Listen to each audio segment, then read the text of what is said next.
सौर मंडल का जन्म 4 अरब 60 करोड़ साल पहले महाकाशीय धूल और गैस के संघनित बादलों से हुआ था। आज विशालकाय टेलीस्कोपों की मदद से खगोल विज्ञानी ब्रह्मांड में ऐसी घटनाओं को देख पाते हैं। उदाहरण के लिए ईगल नक्षत्र राशि के बारे में प्रशिक्षित कर वे सृष्टि स्तंभ कहे जाने वाले M16 नामक नेबुला का अध्ययन करते हैं।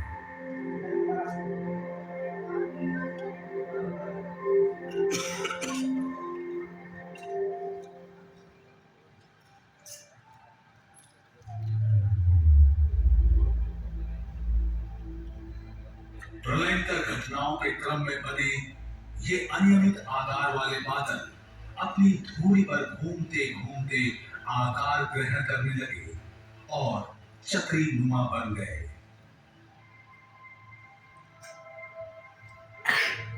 अपने गुरुत्वाकर्षण के कारण इन मेघों के केंद्र में पदार्थ जमा होने लगे।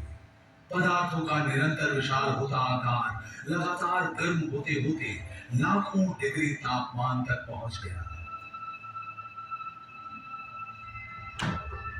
हाइड्रोजन के इस विशाल आकार का तापमान जब बढ़ा, वह न्यूक्लियर बम की तरफ फटने को तैयार था।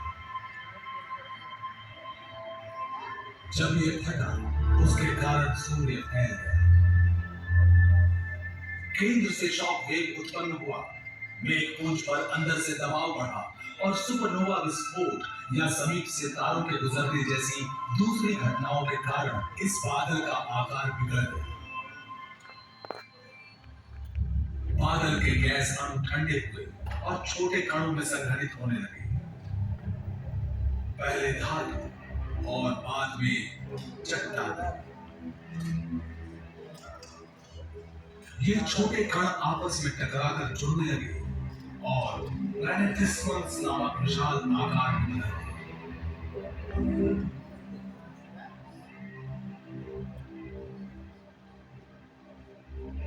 लाखों वर्षों तक इन नए ग्रहों के लिए ये टकराना आम घटना थी। कारण था गुरुत्वाकर्षण। आकार जितना बढ़ा, गुरुत्वाकर्षण भी बढ़ा। परिणाम स्वरूप संघनन तीव्र होकर आकार बढ़ा और ग्रहों का जन्म हुआ। बने उनके उपग्रह और एस्टेरॉइड्स।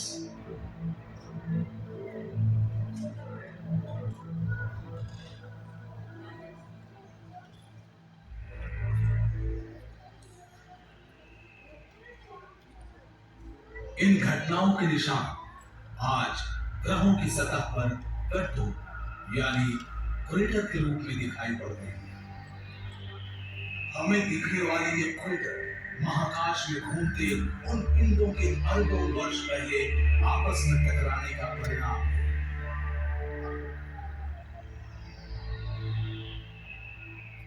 अभी हम चंद्रमा पर है। टाइको नामक क्रेटर की ओर जा रहे हैं, जिसका व्यास है 85 किलोमीटर। इसके केंद्र का शिखर खास पहचान है उन टक्करों की। जिन टक्करों के कारण ये बने, उससे काफी सारी धूल अंतरिक्ष में उड़ी। चंद्रमा का पूरा गोलार्ध ढक गया। इसके अवतरण पर 3000 किलोमीटर तक लंबी रेखाएं बन गई, जो आज भी पूर्णिमा की रात धरती से दिखाई देती है। इस चक्करदार रचना को उत्पन्न करने वाले इस ताकतवर झोंके से अनुमानतः 130 लाख मेगाटन ऊर्जा निकलती है। ये अब तक मनुष्यों द्वारा जमा किए गए पूरे न्यूक्लियर हथियार से भी ज्यादा है। अगर हम इस क्रेटर के केंद्र में खड़े हों, तो भी इसके गोल आकार को समझ सकने के लिए इसकी दीवारों से बहुत दूर होंगे। मगर 30 किलोमीटर दूर क्षितिज पर एक सुदूर पर्वत श्रृंखला दिखाई देती है।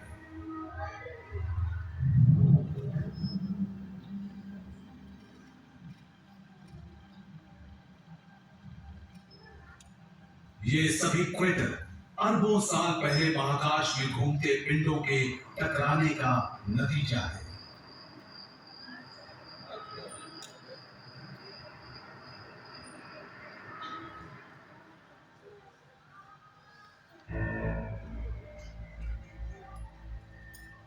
हो सकता है ये चंद्रमा भी सौर मंडल की रचना के प्रारंभ में पृथ्वी पर हुए प्रलयंकर कंपनों का परिणाम हो। इस सिद्धांत के अनुसार मंगल ग्रह जितने बड़े पिंड के पृथ्वी से टकराने से अंतरिक्ष में मलबा फैला।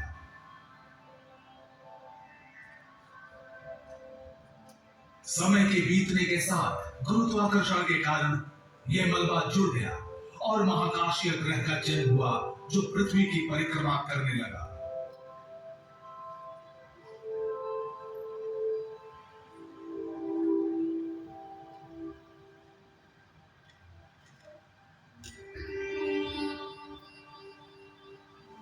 लेकिन सिर्फ चंद्रमा पर ही इन प्रारंभिक चोटों के निशान नहीं है।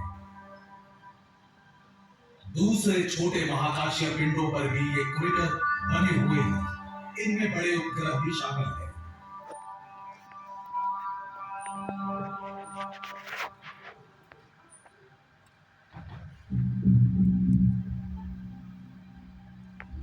कैलिस्टो बृहस्पति के 4 उपग्रहों में सबसे दूर है, जिसकी खोज गैलीलियो ने सन 1610 में की थी।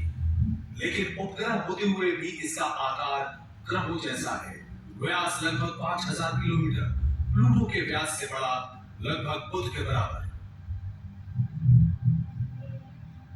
इसकी सतह पर जाते हुए चांद की तरह इस पर भी हमें धब्बेनुमा क्रेटर दिखते हैं। 4 अरब साल पहले हुए टकराव के पैदाइशी चिन्ह। कहा जा सकता है सौर मंडल के किसी दूसरे पिंड में प्रति वर्ग किलोमीटर कैलिस्टो जितने क्रेटर नहीं है। ये विविध आकार वाले हैं। कुछ क्रेटर वॉयेजर 2 और गैलीलियो स्पेस प्रोब से खींची गई हाई रेजोल्यूशन वाली तस्वीरों में मुश्किल से दिखते हैं। तो विशाल एस्पेक्ट नामक क्रेटर भी है जिसका व्यास 1700 किलोमीटर है, जो पूरे कैलिस्टो का 1/3 है।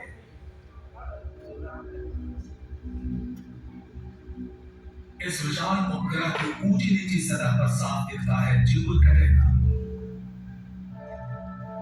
इसके 600 किलोमीटर के विस्तार को देखते हुए वैज्ञानिकों ने अंतरिक्ष में हुए उस महाविस्फोट का सहज अनुमान लगा लिया, जिसके कारण बृहस्पति के चारों ओर घूमने लगा कैलिस्टो।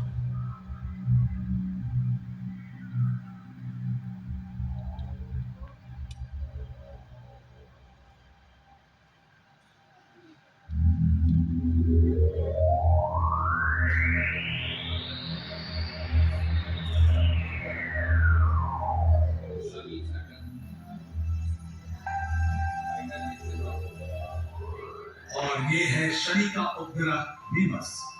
महाकाश में घूमते किसी बड़े पिंड से टकरा कर ये छिन्न भिन्न हो गया और इस टकराव के कारण बना 130 किलोमीटर चौड़ा और 10 किलोमीटर गहरा गड्ढा।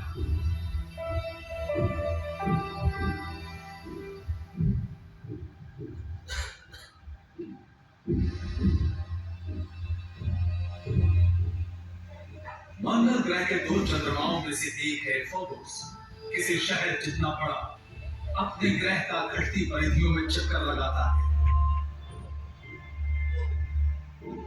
सुदूर भविष्य में कभी यह मंगल से टकराकर फिर से वैसे ही क्रेटर बना लेगा जैसे इसकी सतह पर पहले से विद्यमान है। फोबोस पर ढेर सारे क्रेटर हैं, जो सिद्ध करता है कि सौर मंडल की रचना में इसकी सक्रिय भूमिका रही है। पहली बार इसे देखा गया मार्स एक्सप्रेस स्पेस प्रोग्राम द्वारा भेजी गई हैरतअंगेज तस्वीरों में।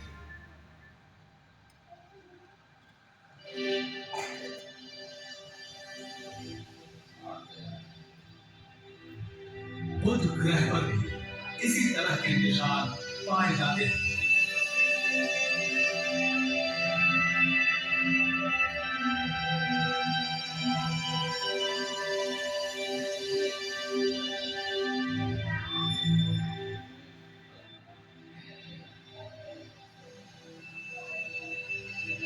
और घने वातावरण की सुरक्षा में घिरे होने के बावजूद शुक्र ग्रह पर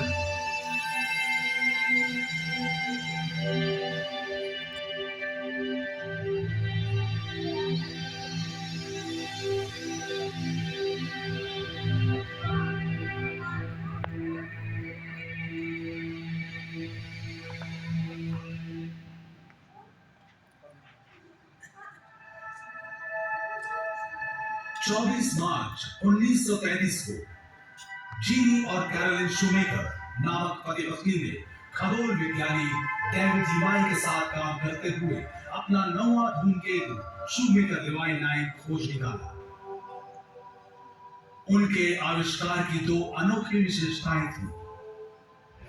ये धूमकेतु न सिर्फ अलग अलग टुकड़ों में बढ़ गया, बल्कि अन्य धूमकेतुओं के विपरीत इसने सूर्य की नहीं बल्कि बृहस्पति की परिक्रमा की।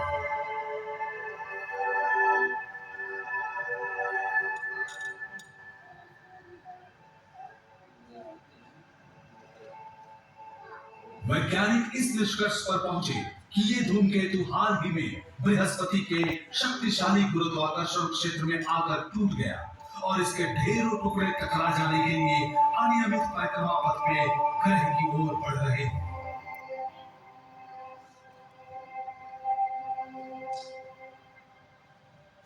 16 से 22 जनवरी 1994 तक दुनिया भर के खगोल विज्ञानी 20वीं सदी की सबसे बड़ी खगोलीय घटना के साक्षी बने,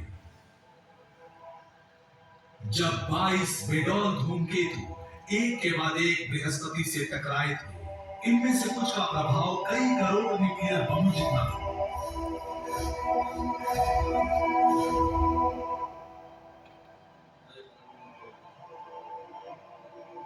इस तरह की विस्फोटक प्रक्रिया का सबसे ताजा तरीन प्रदर्शन जो अतीत में इतनी बार हुई कि हमारे सौर परिवार का जन्म हुआ।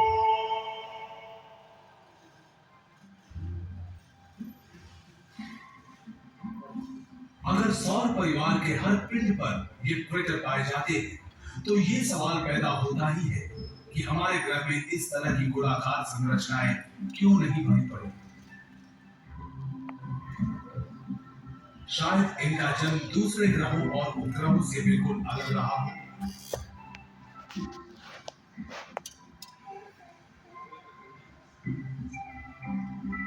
जरूर इसका कारण था हमारी धरती के 3/4 हिस्से का समुद्र से ढका होना, जिसके उल्काओं के टकराने से गड्ढे नहीं बनने थे।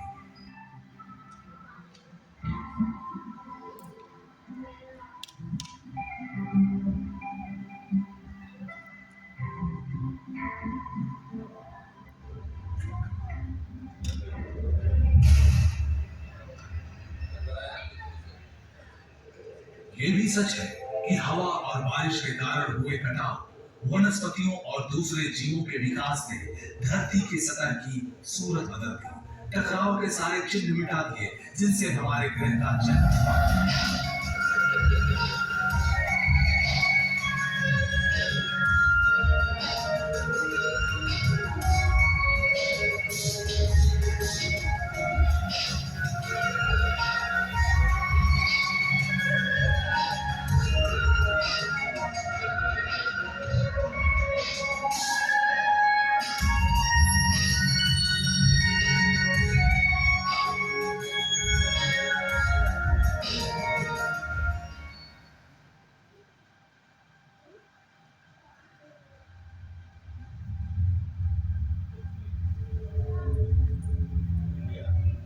गंभीर भौगोलिक अध्ययन और सैटेलाइट फोटोग्राफी की मदद से हमारी पृथ्वी पर बहुत से वर्तमान क्रेटर्स का पता चला है, जैसे कि कनाडा जिसका व्यास 100 किलोमीटर है।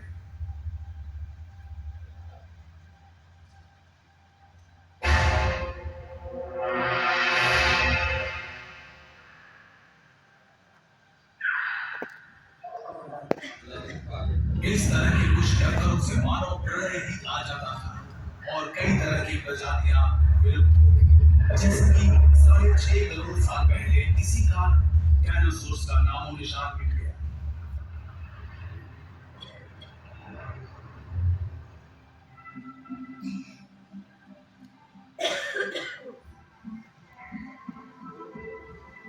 सबूतों के आधार पर यह टक्कर युकाटान पेनिनसुला में हुई थी और चिशलुक नामक क्रेटर आंशिक रूप से मेक्सिको की खाड़ी में डूबा हुआ मिलता है।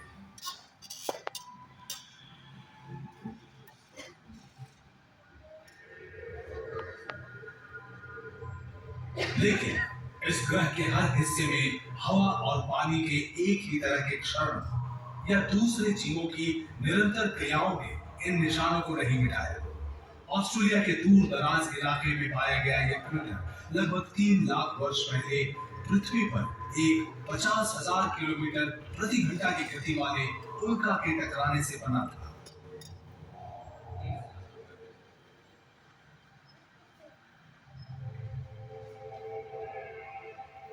आज तक धरती पर इस प्रकार के लगभग 170 गड्ढे पाए गए हैं, खासकर उन देशों में जिन्होंने शोध कार्यों में बड़ी राशि खर्च की, जैसे कि यूरोप, उत्तरी अमेरिका और ऑस्ट्रेलिया।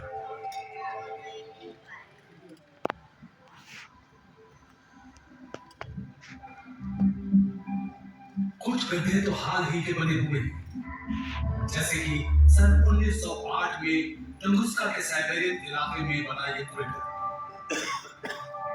जब हजारों एकड़ में फैले जंगल बर्बाद हो गए थे, बेतरतीब कटे पेड़ गिरे पड़े थे।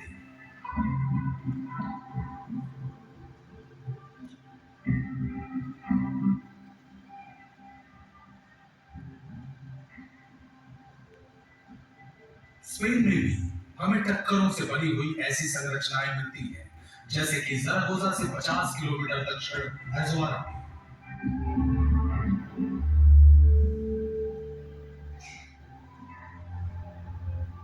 भौगोलिक संरचनाओं से ढका होने के कारण इसका कोण आकार सैटेलाइट से खींची गई तस्वीरों में ठीक से समझ नहीं आता, लेकिन जब एक विशेष कोण से इस पर रोशनी गिरती है तो समय के चक्र में इसके तल पर मिटते जा रहे किनारे साफ समझ आते हैं।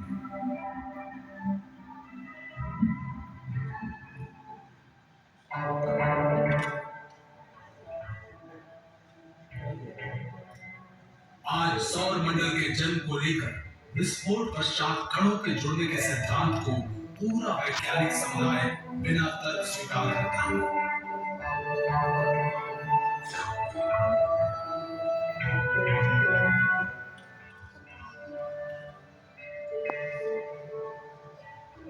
ये प्रक्रिया जिसमें हमारी पृथ्वी, चंद्रमा और हमारे इर्द गिर्द के सभी ग्रह उपग्रह शामिल हैं, हमें यह सोचने पर मजबूर करती है कि हमारा निवास ब्रह्मांड के सबसे खतरनाक इलाके है।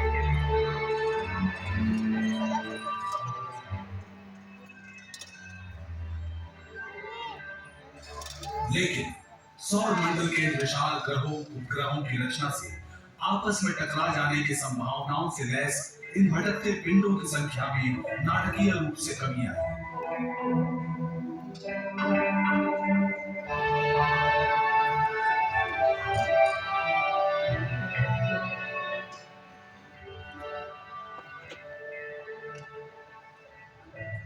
बृहस्पति के साथ शुमिकल लेवाई 9 धूमकेतु के टक्कर जैसी प्रलयंकर घटनाएं अब रोज का खतरा न रहकर लाखों वर्षों में एक बार होने वाला हादसा है।